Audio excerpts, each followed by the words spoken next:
मतलब समाजवादी पार्टी को भी शायद यह बात समझ में आई है कि यह जो किया गया वो ठीक नहीं किया गया।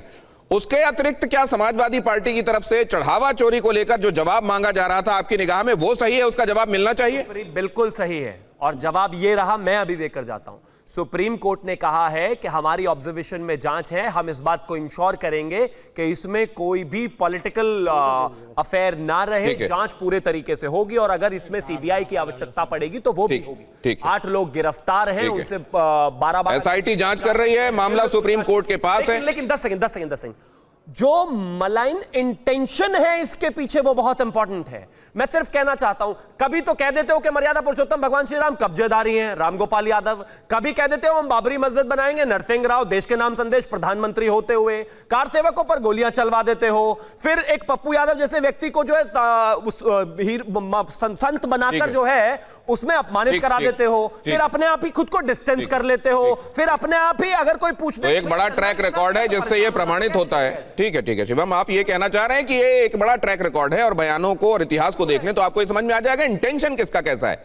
लेकिन क्या अभी का ये सवाल उससे नाजायज हो जाता है कि चढ़ावा चोरी पर जायज जवाब मिलना चाहिए, और इस पर जो शुरुआत में चुप्पी देखी गई वो चुप्पी नहीं होनी चाहिए थी? क्या ये बोला जाना क्या गलत है विपक्ष की तरफ से? शिवम, अगली बार आऊंगा तो आपसे और संगीत रागी जी से, दोनों से जवाब लूंगा, लेकिन मैं इसको अखिलेश जी को भी शामिल करता हूं इस चर्चा में। अखिलेश जी, कुल मिलाकर वो गलत हो गया क्या? वो थिएट्रिक्स करना क्या मुद्दा गौण हो गया, और इस मुद्दे ने एक तरीके से सत्ता पक्ष को मौका दे दिया हमला करने का, और ये कहने का कि सनातन को बदनाम करने और साधु संतों भगवा को बदनाम करने की कोशिश हो रही है?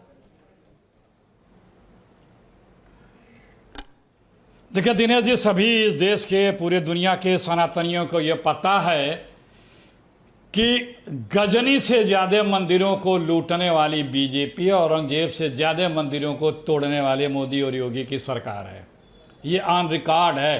अयोध्या और काशी में जितने पौराणिक, ऐतिहासिक, सैकड़ों हजारों साल के प्रतिष्ठित मंदिरों को इन दोनों ने तोड़ा है, इनके राज में तोड़ा गया है। इतिहास में किसी व्यातताई राजा ने उतने मंदिरों को न लूटा है न तोड़ा है। उनका रिकॉर्ड ये लोग तोड़ चुके हैं। और ये सनातन की बात करते हैं, ये कहीं के हिंदू ही नहीं है, ये सनातनीय नहीं है। जो भगवान राम का चंदा खा जाए, उनका चढ़ावा खा जाए, उनके बारे में क्या क्या ये लोग बोलते रहे। नहीं, ये इतना बड़ा एलिगेशन जब आप लगा रहे हैं अखिलेश जी, आप ये कह रहे हैं कि ऑन रिकॉर्ड ऐसा है, आप बड़े नाम ले रहे हैं, आप ऑन रिकॉर्ड एलिगेशन कर रहे हैं और कह रहे हैं कि ऑन रिकॉर्ड है।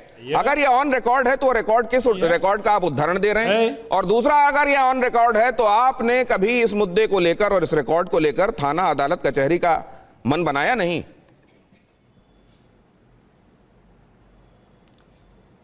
तमाम साधु संतों, शंकराचार्यों ने उन मंदिरों को तोड़ने के, और मीडिया ने भी अभी 6 महीना पहले भी गलियारा चौड़ा करने के लिए काशी में अहिल्याबाई का बनाया हुआ मंदिर चबूतरा से लगा है, और मंदिरों का सब ने देखा है। अयोध्या में भी सब ने देखा है, और अभी भी बीच बीच में मीडिया के द्वारा उन बातों को उठाया भी जाता है। काशी में सैकड़ों हजारों साल पुराने मंदिर तोड़े गए हैं, आपके चैनलों पर भी दिखाया गया है। तो इसलिए ये सब चीज़ें ऑन रिकॉर्ड है, जनता के बीच में है, दिख भी रहा है, आप लोगों के माध्यम से भी दिखा है।